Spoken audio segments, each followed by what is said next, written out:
Hello and welcome back, ladies and gentlemen. So let's begin creating our own version of this framework that runs with plugins. All right, so in order to take this particular course, you have to at least know the basics of PHP. There's a link in the description to a basic PHP tutorial if you want that. It also helps if you know PHP OOP, Object Oriented Programming. So there'll be a link in the description to that playlist as well. But it's not necessary to know those things. As long as you know the basics of PHP, you should be good to take this tutorial. Needless to say, you need to know HTML and CSS as well. All right, and then you need to install Apache as your server. So don't use a different server because we're going to be using htaccess files, which require that you are using Apache actually. So install XAMPP, which is the package I'm using here. That XAMPP comes with Apache, MySQL. Those are the two things we need. So Apache is our server, MySQL is our database. We need those two things running. So once you install XAMPP, you can start these two processes by opening the control panel. Now, if you're using a Macintosh, you should probably install MAMP instead of XAMPP. But for the rest of you, XAMPP should do just fine, or maybe Linux, you might want to use LAMP instead. Okay, if you have those things installed, then we are ready to run. So what I'm going to do is I have installed, since my XAMPP is installed in drive C, this is where we're going to navigate to create a folder. So I've created a folder called plugin PHP because that's what we're going to call it now. And this one is inside C XAMPP htdocs. So htdocs is our server folder.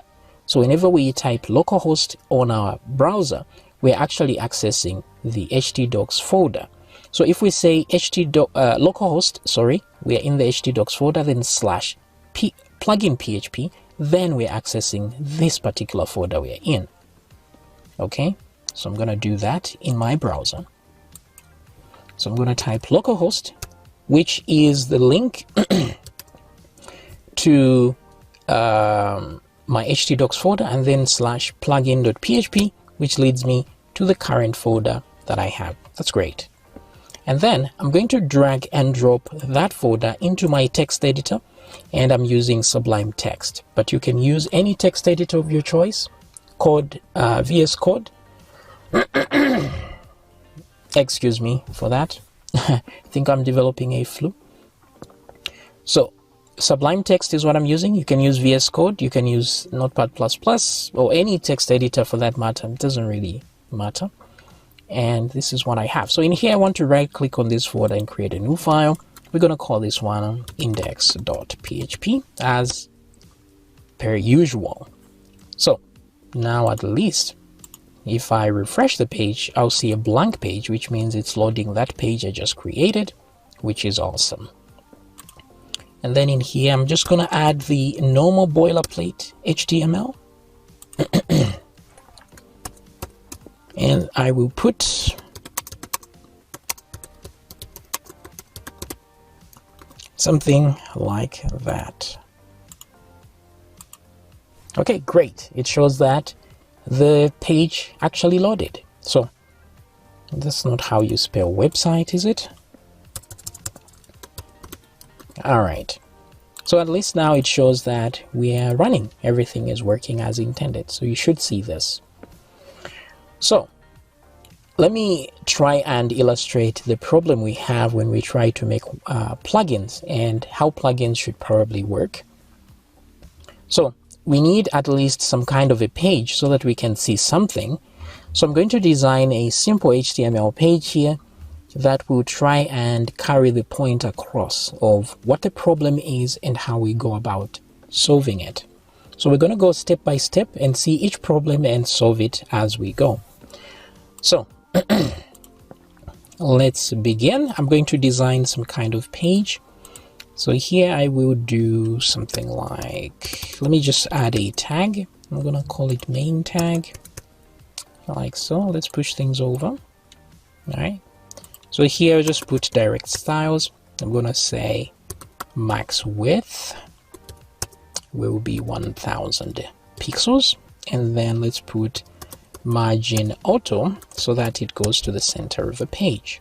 All right, then let me add a little bit of padding on this thing, maybe I don't know, 4 pixels or something.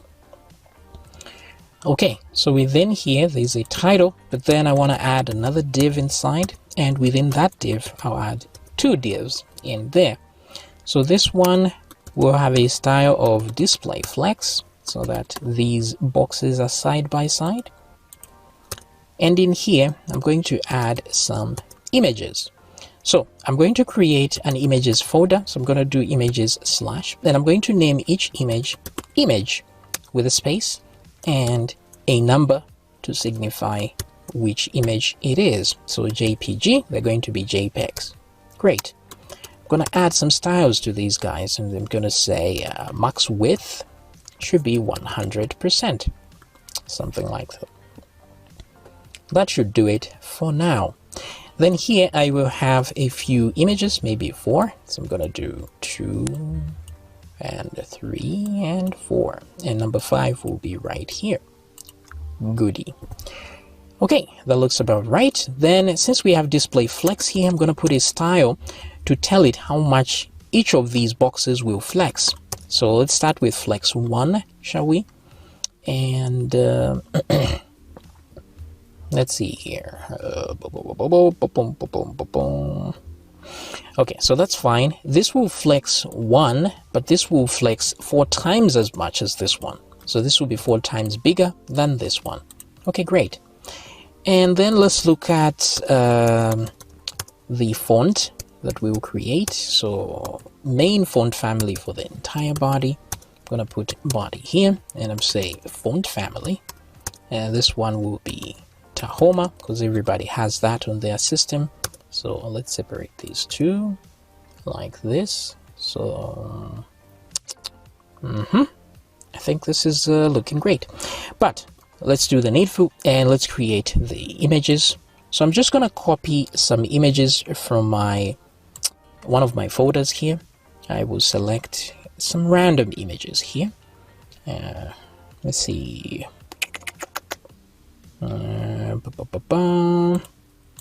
I'll grab these images. I think I want some images with some meat in them, not these PNG images. So let me try and actually I should probably look for square images or something. How many have I selected? That's 4. And doesn't matter actually. So copy these guys. Let me make sure I'm not copying any PNGs, am I? No, these are all JPEGs. Okay, great. We just want to, there's nothing wrong with PNGs, it's just that I want all of them to be the same type. So I'm going to make a folder within my folder there, that's images folder, right? And I'm going to paste those images. So the images don't matter. That's up to you. Oh, I did copy a PNG file. Look at that, you know, trying not to copy a PNG file, and I ended up copying one. Well, we can easily replace that guy with one of these. So I'm just gonna make sure this is a JPEG, is it? This one I'm sure. And let's paste over here. I'll select all these guys, press F2 to rename for Windows people. So I'm just gonna type image, and it's going to name them accordingly like that. So image / or dash and then the number. That's the naming convention we used here as well. So goody. So let's see how our website looks this time. So if I now refresh, this is what we get. Look at that. Very, very nice. I want this one here. So let me just move. What number is this? So I can inspect this guy. That's number 3. So let me swap number 3 and number 5. So this one will be number 3 and change that to number 5. Let's look at that, and great. Okay, so this is all good. I like this. let me just add some padding over here. Let's say padding at 10 pixels for this particular guy here, like that. Not that it really even shows anyway. What I'm going to do is for these guys, I'm going to add a bit of some background color so that there's more visibility on what's going on. So I'm going to put EEE. What have I done here? This doesn't look right. Right. This should be here. Okay, great. So I don't want them the same color. This one should be a bit darker. So I'm going to do that. And there we go. Okay, so at least we have some of this. Let me add a title over here inside this. This one will be the hero image. So I'm just going to add a div over here. Let's call it hero section, something like this. So refresh, and there it is. Let me add some styling here. And let's put padding. Oopsie. 10 pixels. Yes. Very good. So we have our basic page over here, which is very nice. Now, if you have a plugin, for example, the plugin can be something that creates something on the particular page, right? So let's imagine on this page, I want to create a plugin that maybe shows me details about each image here. So which means that plugin should only run after each one of these images. So let's imagine we have a plugin that just wants to run between these two images there. Okay, I want to put some text there, but the plugin should be the one to do it. Okay, so fair enough. How do we do it? Problem is, if we include the plugin at the beginning of loading this this website here, then all the code of the plugin will run before even this page loads. So let's see that in action. So if I now I'm going to create a new folder to house plugins. So I'm going to call this one plugins, like so. And then inside there, I'm going to create a new file. Let me put some PHP tags. I'm just going to echo this is from a plugin. Something like this. All right, so let's save this baby. It has plugin.php. Very creative name, yeah? Okay, so there we go. This is a plugin. So if I go back to my index page, and right at the top here, if I include, so I can require the plugin file. So this one is in plugins folder, and it's called plugin.php, something like this, right? Simple and straightforward. So now if I refresh my page, you see the plugin runs over here and it's complete before even the page loads. So this creates a bit of a problem if I wanted to have it maybe do something particularly here, right? Between these images, because by the time we're here, it's already done doing its thing. So I may think, okay, maybe let's just include the plugin between these images, right? Because that's where we want it to run anyway. Yeah, let's include it there, shall we? So I could just move this to this position right here.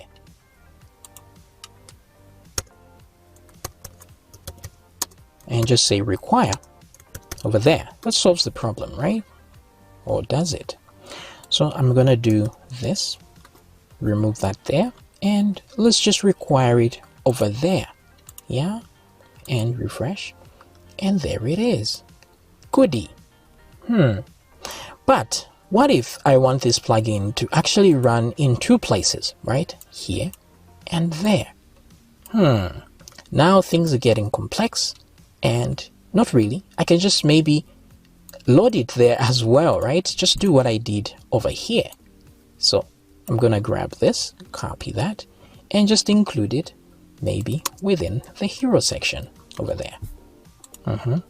So great. Now if I refresh, good. So we have a plugin running here and particularly there. So this is very specific on where we want the plugin to run. But notice that it's doing exactly the same thing here and there. So because once I run the plugin here, everything that is part of the plugin will run here and here as well. But what if I wanted to show different text? You know, I want this hero section. It should know, it means it should know that I'm at the hero section here and I should do one thing. But over here, maybe it should do something else. Maybe here it should load a certain widget that's different to what's here. And here maybe it should just edit this text, the hero section text. But here I want it to load a widget, the same plugin. So now we have a problem here. And this is not very neat either, doing things like this. So what we're going to do instead is let's go here and change things a little bit. So what I want to do instead is, let me duplicate this. I'm going to create a functions page, right? Something like that, so that we can maybe load some functions, and plugins should have access to those functions as well. So let's create that file. This is just PHP, and let's save it as functions.php. Great. Goody. Now in the functions here, I want to create a function called load plugin, right? Okay, so once we load the plugin from here, like, we can remove this from there, cancel that out. Let's put it here instead. So we require the file from within the function. Okay, cool. Sounds great. So instead of us doing this, I'm going to change that to load plugin. So we haven't really done, we haven't really changed much. This is much neater. It looks better because we're just saying load plugin here, load plugin there. Don't mind that there might be many plugins, so it should know which plugin you want to load. But at this point, we haven't changed anything. If I refresh, I should get exactly what I was doing before. So this is a plugin, this is a plugin. Okay, great. But how do I get it to do different things on these different locations? So all it's doing is loading that file again on these places. So that's fine. Let's go to this plugin thingy here. So I wanted to say this is for the hero section, okay? Right? And this is for the images section. So let's do something like that. Great. So at this point, if I run this, both of these texts will run at the same time. So in order to hide them, let's put them inside functions.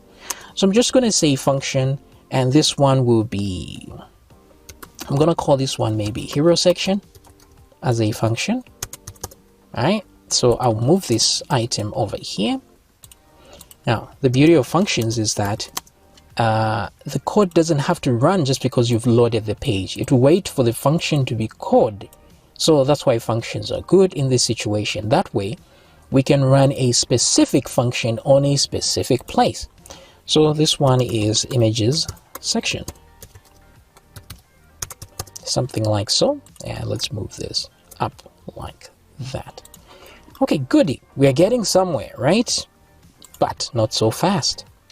Let me come back here and let me refresh, and we get an error. So here it says cannot redeclare hero section. This was previously declared on plugin.php online 3. So this may be a very confusing error, but it actually makes sense. You see, it's saying we are declaring this function twice, and that's not allowed. You can't declare the same function 2 times. So the reason is because every time we load the PHP file, that's plugin.php, it says we're adding to the existing code on the page. So if you notice, it means now this will be added twice on the page, which means we are declaring this function 2 times, even though we're just doing it once on this page, right? So because of the loading twice here, that's the problem. So how can we get around this? Well, in PHP, just like in what's this, JavaScript, you can actually create anonymous functions. So this means you can move this here and create this as a variable, and then say that variable is equal to a function that has no name. This is an anonymous function. So let's move this. Let's do that here. So what I'm doing now is simply saying inside this variable, there's a function there. Okay. And this is what the function contains. So let me do this. Goody. This will solve the problem, because for a variable, it doesn't matter how many times you declare a variable and give it a different value, that doesn't cause an error. Even though there's a function in there, that's perfectly fine. So if I refresh, now we get a syntax error. So it says unexpected variable image section. So it's saying this variable is unexpected. Now the reason is because whenever you're declaring a variable, you have to have a semicolon at the end of the statement, right? So let's put those semicolons there. Never mind that we are putting functions in there, but it's the same process. For the page, for the PHP compiler, this is what it sees. It sees something like this, right? You're saying hero is equal to, just like a normal variable, and then it's a function, and there's content in that function, and then semicolon, right? Makes sense. So let me undo that for a sec. Okay.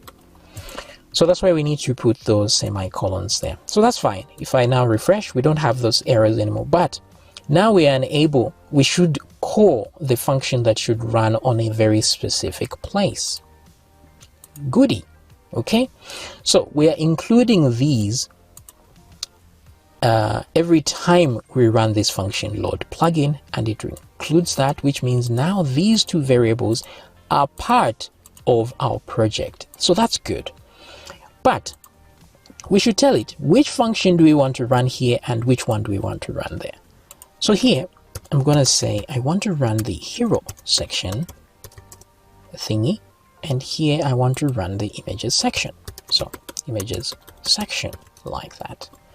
Okay, good. So we are supplying some more information here, which we can receive here on the load plugins, because this is the function we are trying to run. So this one will be the func name, like that.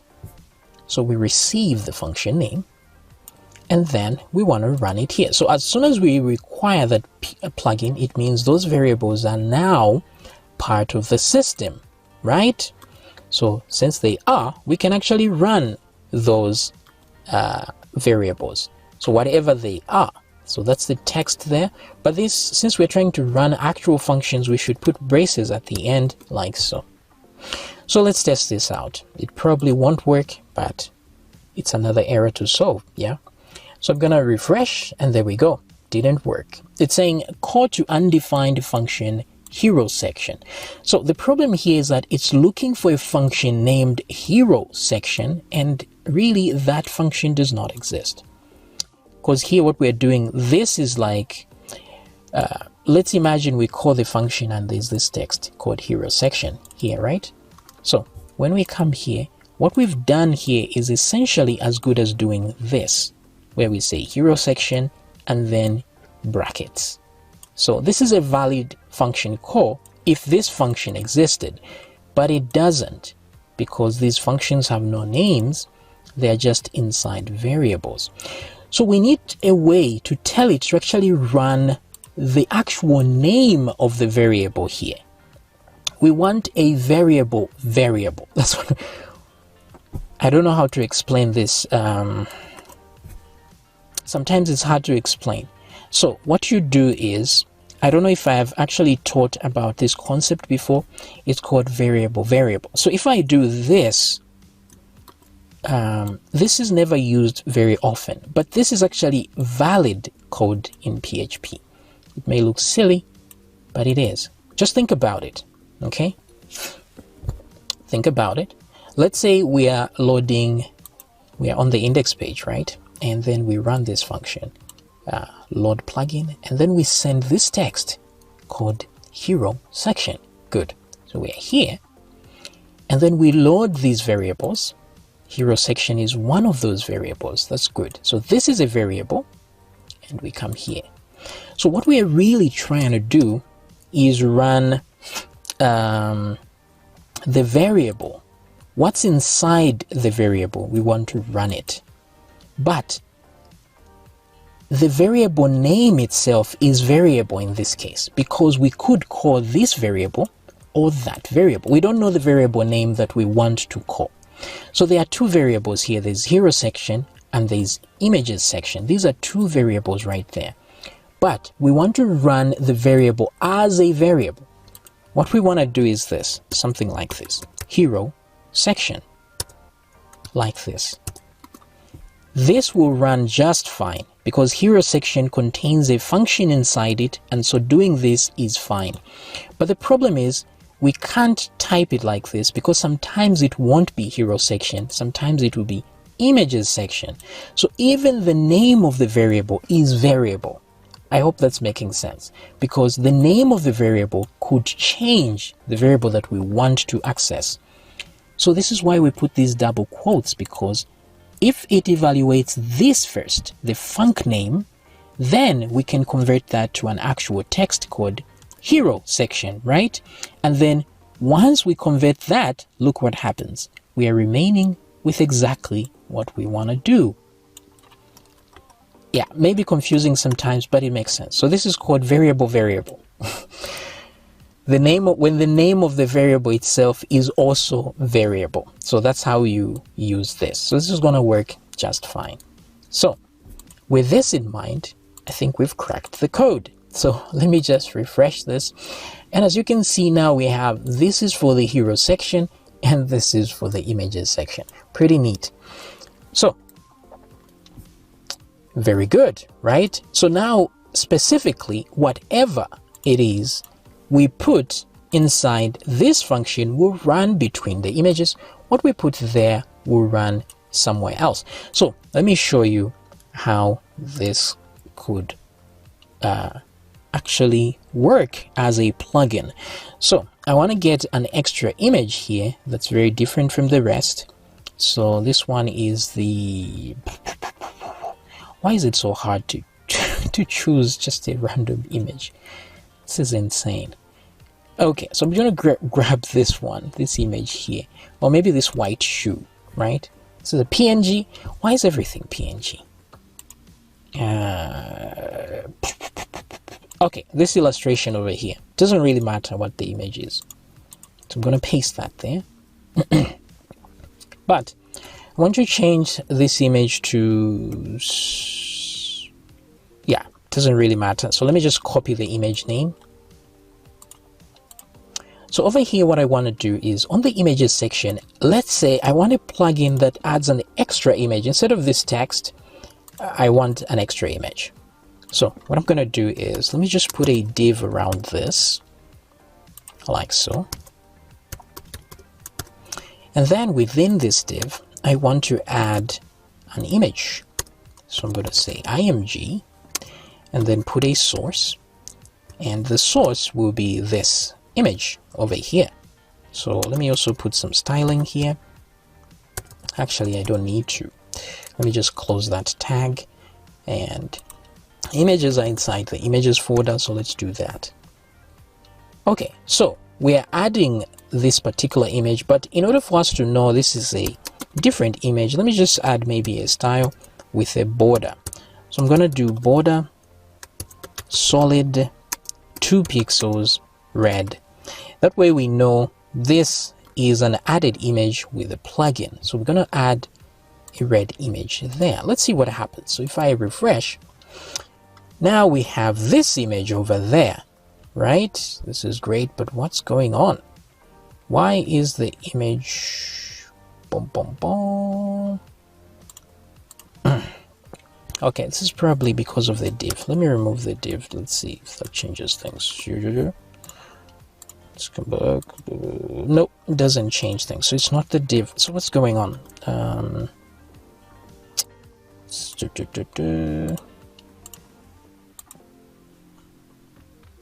This image seems to be too big, and 100% is actually the width size. Okay, so what I'm gonna do is let's just do max. Oh yeah, max width should be 100%. Okay, I think it's because I didn't add that.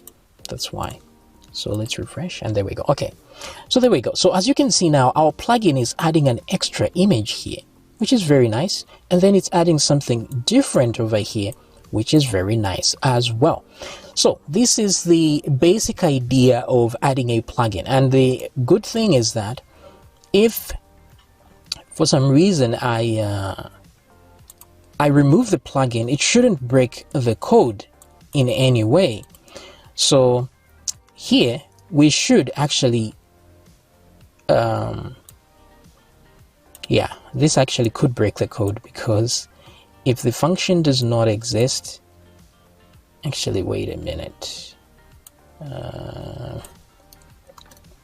let's do this. We have to check if the variable exists, and then we can actually, let's check if the file exists.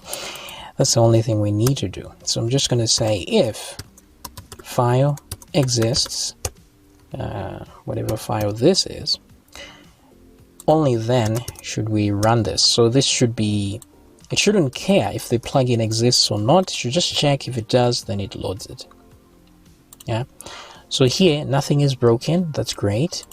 But if I change the plugin name, if I go in the plugins folder and just rename this file to plugins 2, something like that, so that we don't find it, what happens now is we refresh, and those parts that actually created by the plugin are gone now.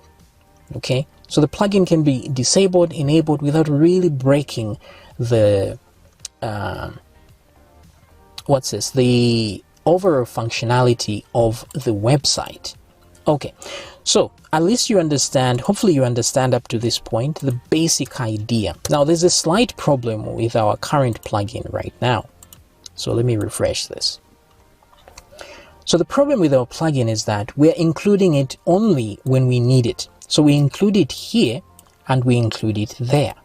Okay, this may sound fine, but it isn't, because this plugin has no overall idea of what's going on with the website, right? This plugin doesn't know the title of this website. It doesn't know any, it doesn't have access to functions that, how do I put it? There's information that you load. For example, when you initialize a website, you may load the configuration of the database, etc., etc. So the plugin must have access to those things. Let's say it wants to read from the database. It should be able to do that rather without a problem. So what I'm trying to say is the plugin should be loaded first before the whole website is loaded. Plugins should be loaded then, and then we tell it which parts it should run and where, just like we are doing here. What it should run here and what it should run there. So where to run and what exactly to run.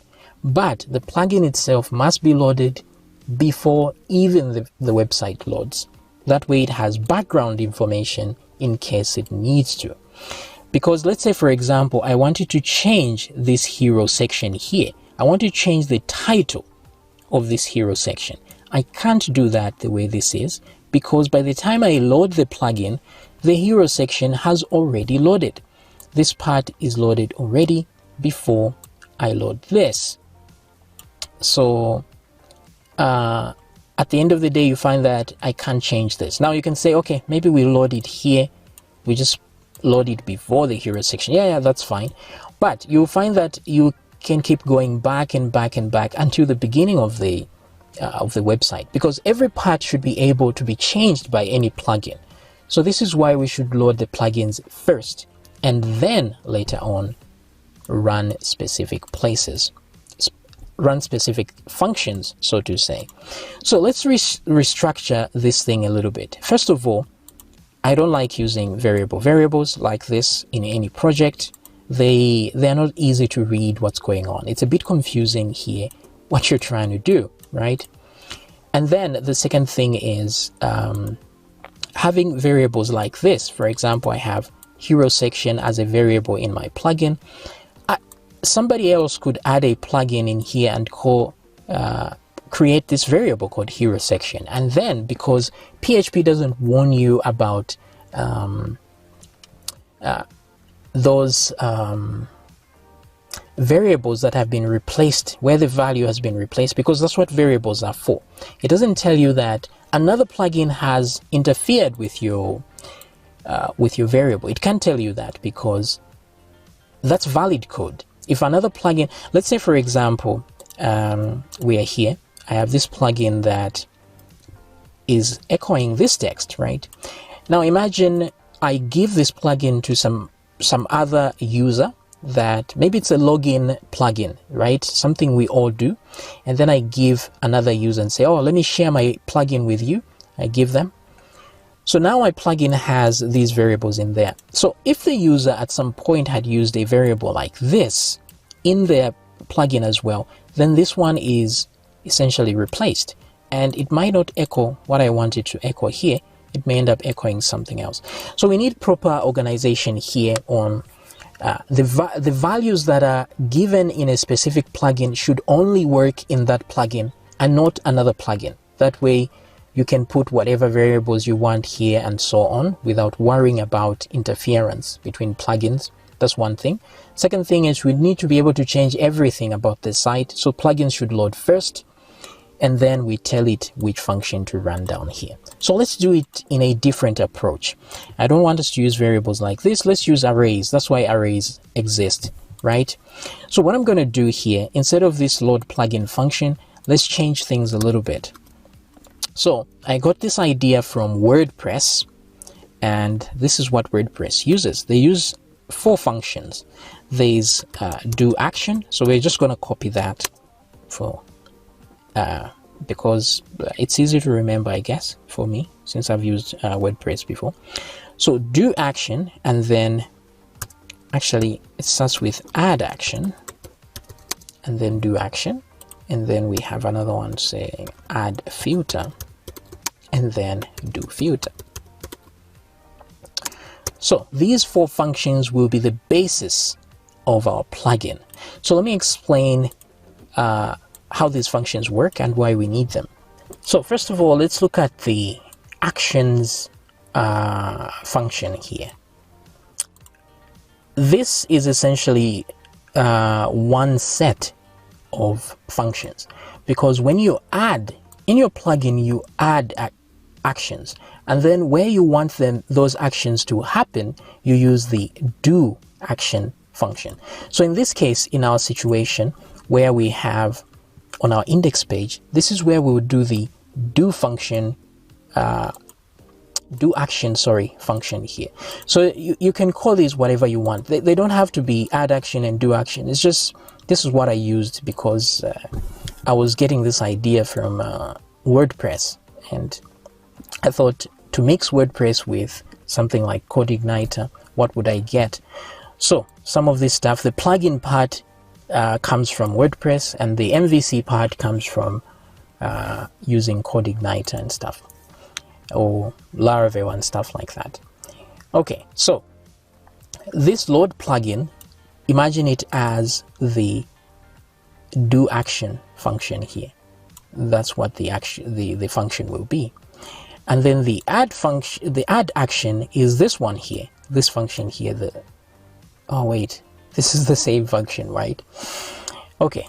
When we add a functionality here, an action, we later have to actually run the function. So this one is for adding functionality, and this one is for doing the functionality. But then there's filter here. So what's the difference with action and filter? So let's say, for example, on our page here, this was an action that happened. We just added something to the page. Even here, this is an action. So this is what you would do with the do action function. It just doesn't care what's around it. It just adds whatever you want it to add there, or do something, or run a function. Sometimes it doesn't even need to show anything. It may just do something when it gets here. You may not even visually see it, but it will happen in the background, doesn't matter. But that's to a doing of an action. Now, doing a filter is different, because a filter is something that changes information that you already had and then gives you a new set of information. So for example, let's say we have this part that says hero section over here. Now, if I wanted to say something else and not hero section, then I would use a filter, because now it's going to change existing information and put something different instead of that existing information. So where you are just doing something new completely, that's an action. You don't care about what's already there. You're just doing something, that's an action. But when you are changing existing information, that's a filter. So that's why we need those two functions to be there.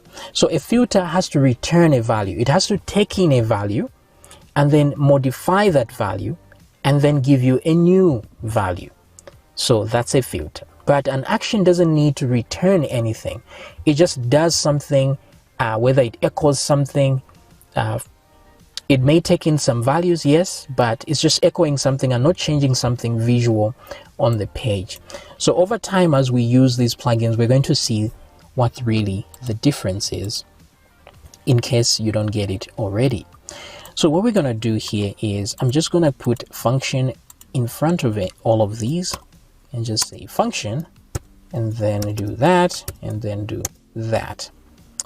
Okay, so now we have functions here, which is nice.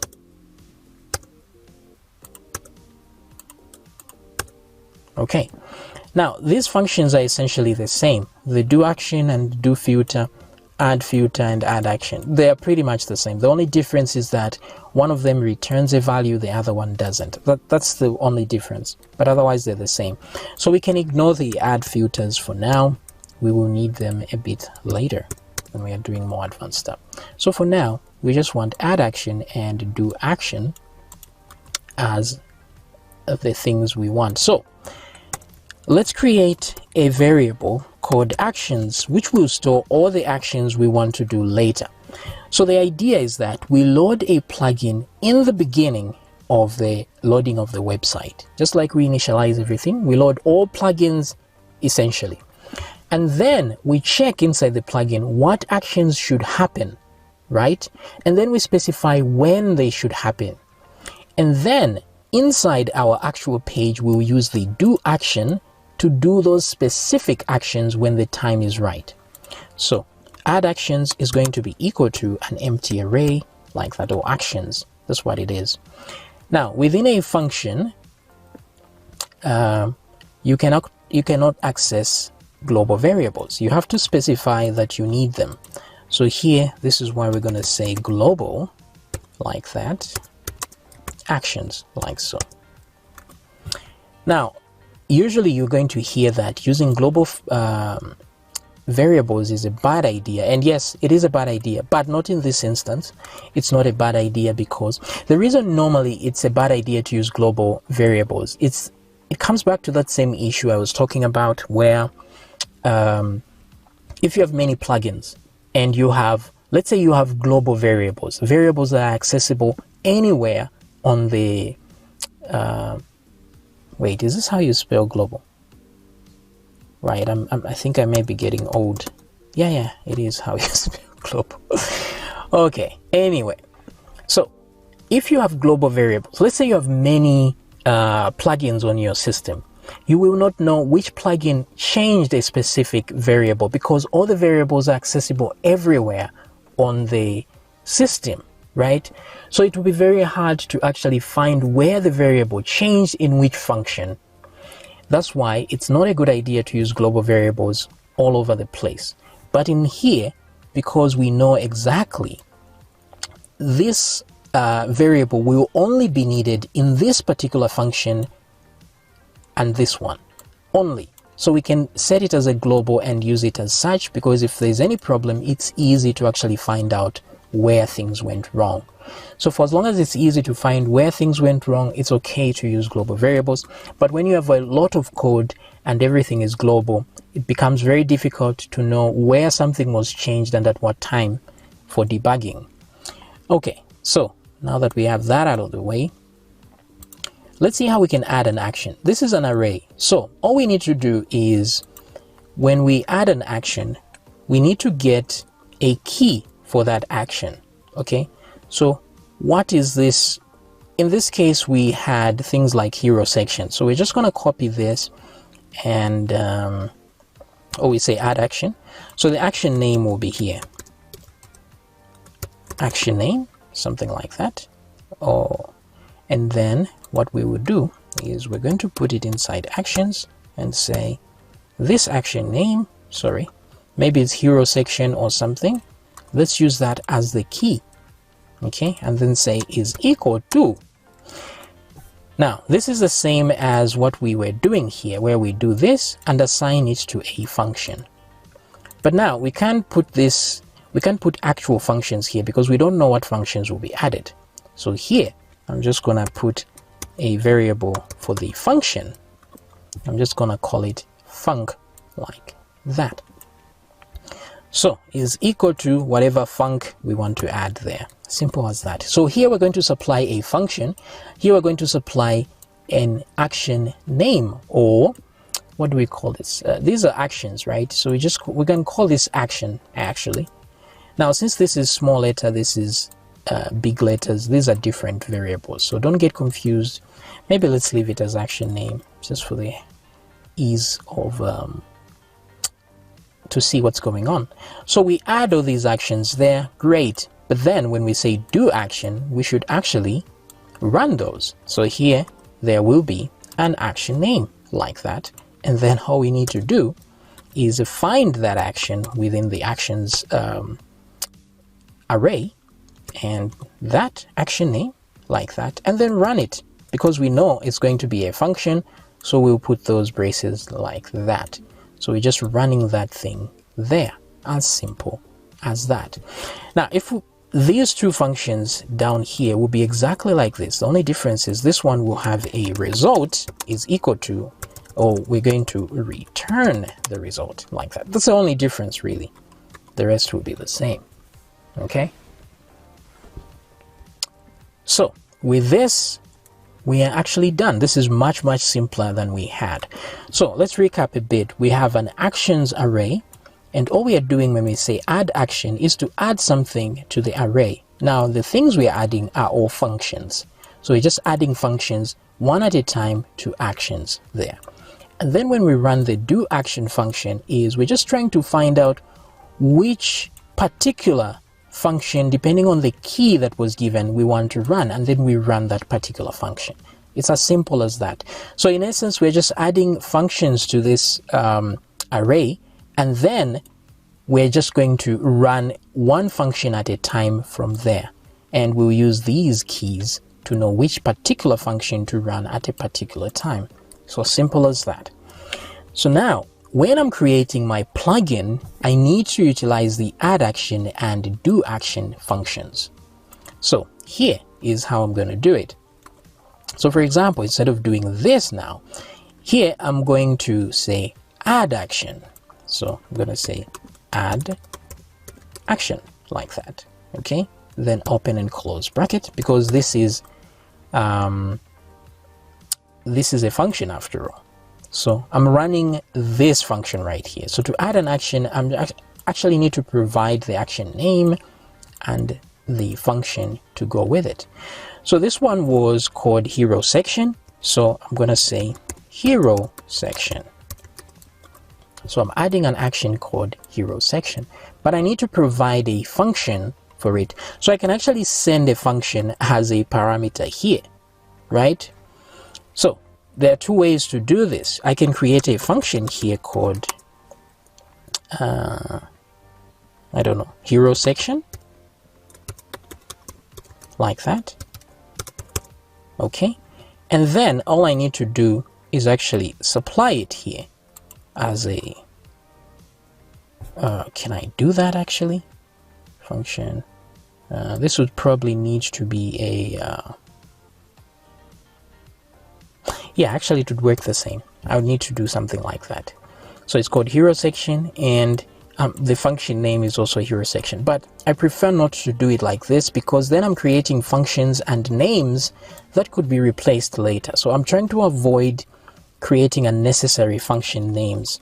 So instead of doing it this way, we're just gonna add an anonymous function here and just say function, open close brackets like that. Okay, so I'm gonna copy, remove this, and there we go. So we've replaced that with just add action. But since I want to add a lot of code here, I'm gonna do this and then put some code there, like so. So this is now what we need to do for all of this. So I'm just gonna duplicate this like that, and then I'm adding another action called images here, like so, images section, and in there I will run this code. So I'm gonna put that code over here, like so, and then remove this. So this is much cleaner than what we had. So we're just saying add action here, and then this is the action. Add another action, we're going to call that action hero section. So you can call the action anything you want, as long as that thing can be a valid array key, that's okay. And then we echo, we put the code that we run at that point. It's as simple as that. And then now, if I go to my index page, we replace the load plugin with do action instead. So here we are telling it, do that thing that we saved in the hero section. Even here, do that thing we saved in the images section. Okay, good. So now the difference is with what we have here is that do action is not actually loading the file. No, the file should already be loaded by this time. So I can remove this. I don't need this anymore, but the require part, maybe we can use that. Now, instead of even doing this, let's do it a bit differently. So what I'm going to do is this function is called load plugins now, because we're going to be loading all the plugins at once.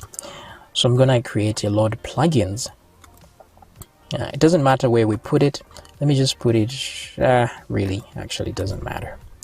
Let me leave it right there. So we need a folder here. So the folder is going to be the plugins folder, like that, slash, that's the folder name. And then what I want to do is grab all the files in that folder, and I'm going to use the glob function. Yeah, so we give it a pattern here, and the pattern is the folder. What am I doing? What am I doing? Okay, so the folder here, and then we concatenate to the folder a string of what type of files to get. Now, if you don't, you don't need to do this here. Oh, sorry, you don't need to do this part here, because if you just do it like this, it will grab all the files in that folder. But I just want the PHP files in the plugins folder. So I'm going to put a star.php like that to tell it that I just want PHP files from there. So files is here. Now this is going to be an array, and so we're going to loop through that array. So we're going to say for each files as files. Okay, now it could be a good idea to check if the thing is an array to begin with. If is array, like that, files. If there's an array of files, then loop through it so that we don't get any errors, just in case. And I don't need the key, I just need the file at that time. And then, of course, we're going to do if file exists, because we want to know if that particular file exists before we try to load it. So let me remove this. So we're going to get this and put it here instead, like that. And I'm going to remove that. Boom, boom, boom. So we use require. These things should only be required once, really. So I'm just going to say require once. So we load the plugin just once. And then instead of putting actual values here, we just put file here. So I'm going to replace that with the current file. Okay, so that's how we load plugins. So I'm going to copy that. And of course, I'm just going to run it. As soon as the page loads, it should load all the plugins that are in this folder. Yeah, great. Okay, I think that should do it. So let's see how that works. Now, if you want to see the, let me show you the result of the glob function. So I'm just going to echo some pre-tags here so that we can see something at least that's nicer. And then I'm going to say print readable and put the files there, and then we're going to say die, just like that. Okay, so let's try and load the page, and as you can see here, it found the file, and this is the result. There's plugins, plugin.php, right? So if I had more than one file in there, it would actually show. So let's do here, let me refresh and say new file. I'm going to save this as another plugin just so we can see what's going on, and then let me save another file here. I'm just going to call this one file.text document txt. So that's definitely not a PHP file, but there's two PHP files in there. So let's see what's going to happen. If I refresh, you see that it grabs the PHP files but not the text document. But if I go back here and remove this part here, it should grab everything. So let me come back here and refresh.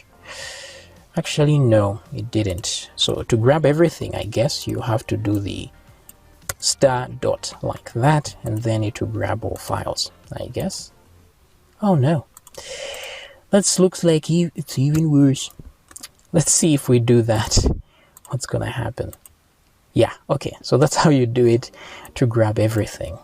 So just in case you want to grab all files, that's what you do. But if you want to grab specific files, you can do that. And also, if you want specific different type of files, you can do this actually. If you want, you can do this like so, and then put maybe PNG here, or let's say TXT. So let's see how that works, because this is a pattern here, a regex. So it doesn't show anything, but once you do this like that, it's looking for this particular file extension, but that can be found. So you can use what is known as glob brace as a glob like that. So if you want to find out more about this, just research the glob function in PHP. On php.net, it's there. It will show you why I've added this. This is a flag. This is just an integer, so which tells it what mode to be in. Looks like I dropped the ball somewhere. What am I supposed to do here? Bond.php.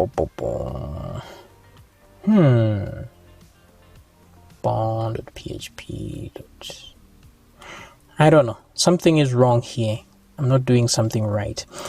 Anyway, oh wait, these are patterns, right? So maybe I should put a slash. Let's see. Does that work? No, it doesn't. Anyway, I think I've forgotten how to do this, but you can Google the glob function, and I've used this many times, but just remember to put glob brace. Something wrong with my pattern here, I think. Let me try just PHP, like so. Let's see what that does. Yeah, it actually works when I use just PHP. Without the glob brace, I think this wouldn't work if I do it this way. Let's see. Yeah, it doesn't work. So that flag is important when you have several of these. And I think what I missed here is the, instead of the pipe, probably it should be the comma, I think.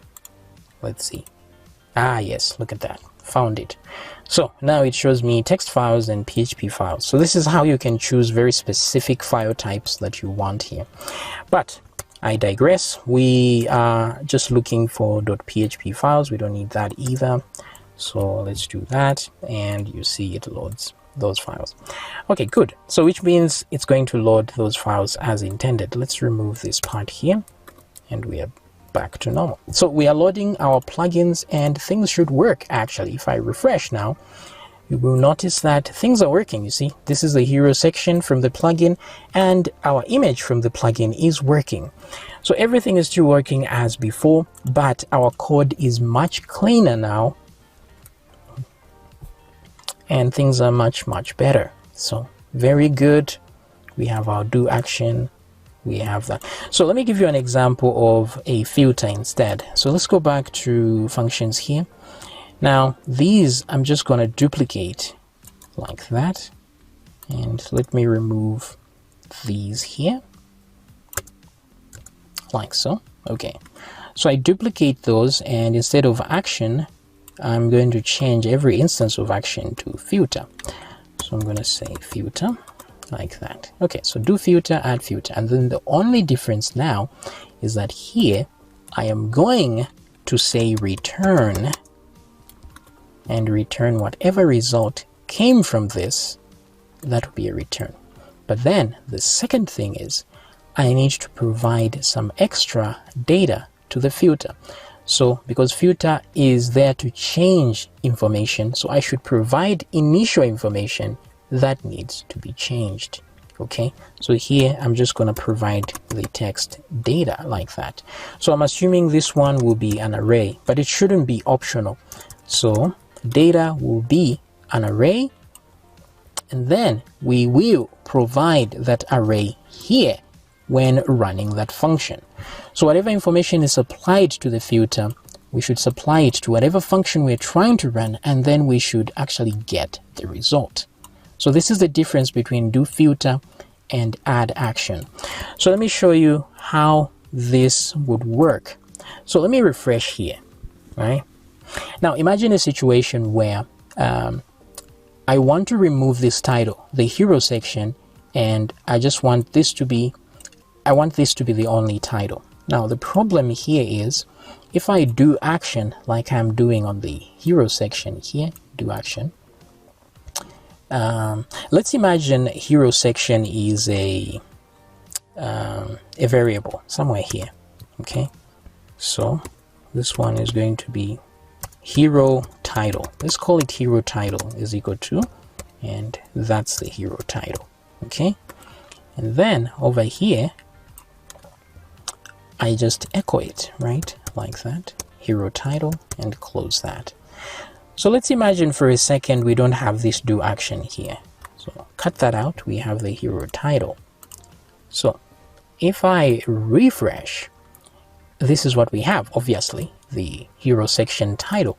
But what if I want to add something in between, maybe here in the hero section, or completely change the text, right? The issue here is that I could just use the I think this is not the right example. Let's say, yeah, the right example would be maybe in between here where there's hero section, in between each word I want to put a dot, right, like hero dot section. This may sound like a silly thing to do, but imagine you have a navigation here, and instead of the you want to add an extra menu button somewhere, right? So let's actually do that. Let's say home instead of hero section here. Let's do home, and then I'm going to put those pipes, and let's say contact, like that. Okay, so there's home and contact there. Those may be links, for example. Now I don't know what links will be there on the particular website that I want to put my plugin on, because these can change anytime. The user can add new things here and so on. But what I want is to add an extra menu item to whatever already exists, right? Now imagine I just had the add action function. Now the add action function will simply just replace this whole entire thing, because if I paste it here, like so, I could do that and do this, right? But this may not be good because, you know, maybe what I want to do here, what I want to add could depend on what already exists there, right? Let's say maybe you want to find out if the user is logged in or signed up before you actually do your filter there. So in that case, I just want to add one more menu item here. Let's imagine that. So I could add it with this. Let's say, let me go back to my plugin, and instead of putting this, let's add the help button, for example. So I can do something like help, something like this. Okay, so maybe let me refresh, and there it is. But this is not doing my example justice. Let's go a bit deeper, because I want you to see the real need for a filter instead. So let's imagine hero titles is an array instead. Okay, and then this array has these items in there, right? like so. So there's home, there's contact, blah blah blah. Those are the titles on the hero section. So I'm going to copy this, and when we get here, instead of just echoing that, what we want to do is loop through this to show them. So I'm going to do PHP, let's say for each, and that's hero titles as title here. So let's go here and let's do that as title. Okay, then within this, I want to echo the title. Here, since we are using the templating format, we'll do this, and then we're going to put PHP end for each, like that, and close that. Okay, cool. So let me remove this to avoid disturbing the idea here. Okay, so if I go with this, this is what happens, you see, undefined variable hero title. Okay, what's happening? Oh, okay, so this just should be title. Sorry about that. And let's go back and let's refresh. Okay, so we have home and contact. Now in here, we wouldn't just put this. We'll put an a tag, for example, and say href and blah blah blah, and close that, and then put a closing tag, a tag, and then maybe put a dot or something like that, right? For the sake of formatting, like this, and we do that. Okay, and then let's refresh, and there we go. So we have this going on here. So home, contact, blah blah blah. Now the thing is, if this is your website, you know how you've designed your navigation, right? So if I were to put a do action for hero section here, of course, because this is my website, I will know exactly how to format that thing. Now imagine instead, let me remove this. So I know how to format that. Great. Okay, so it's matching just fine. Now imagine you're sending this plugin to somebody to use on their own website, and of course you don't know how they're going to format their navigation. They're not just going to use links like this. So if you add your own here and you add a filter over here, and then you put maybe even your a tag like this, so hopefully I'm getting closer to my point. Like that, right? In this case, this works just fine. But what if somebody designed these to have a red color on their own website, right? Let's go back to our index page here. So on this one, maybe they have a style where the color of this is red, like that. So if we refresh this page right now, you'll see that these ones are red in color, and this one isn't, the one that we added there. So what would be better is if instead of doing this, we simply use a filter instead. So let's come back to the home page here. As you can see, these hero titles here. Instead, it would be better to just add the item over here. So here I'm going to do this. I'll copy that. And then what I'll do is, now I can put this do action or do filter at any point here. So what I'll do is, let me put this do filter just above this part here. So, or maybe, let me open that up. So over here, just after we add the titles, we can do a filter here. So I'm going to do filter over there like this. And so if we look at the function itself, the filter, wait, add filter. Okay, so we put the do filter there. What we expect is the filter name and the data that we're giving there. So we're going to name this as hero underscore titles. So we'll leave it there, and then the value that we're going to pass in is hero's title, like that. So we're giving it this array that contains the previous or the default values that already exist, and then we put it in there and here it's supposed to add in an extra one and then bring back a result. And then that result is going to be the new